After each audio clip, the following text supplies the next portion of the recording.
Thanks for your support in last videos. In this video, we do how to change color, any color,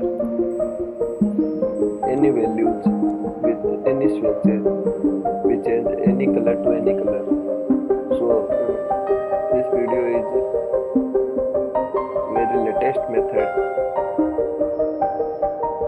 to color change. So please like and subscribe my channel and see my latest next videos. So in this video we check the image color is this. So we make it any average color in this t-shirt.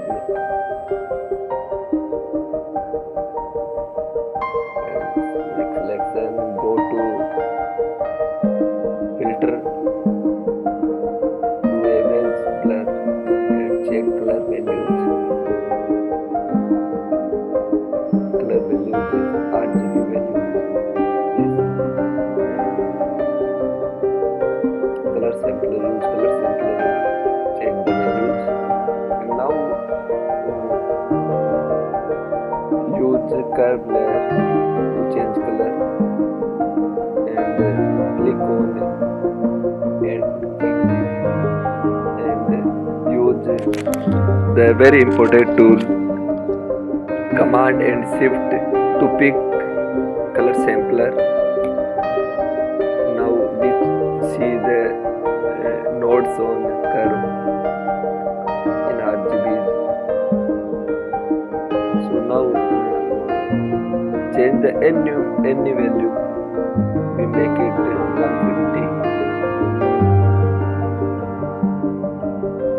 and 180. Looks very good.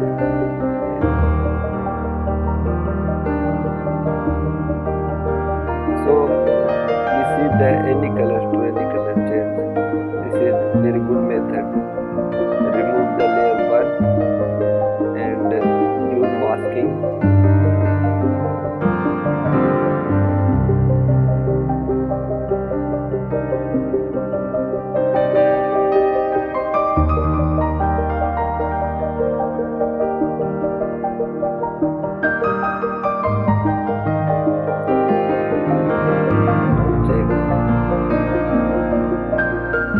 Super latest method to change colors. Please like and subscribe my channel to support me.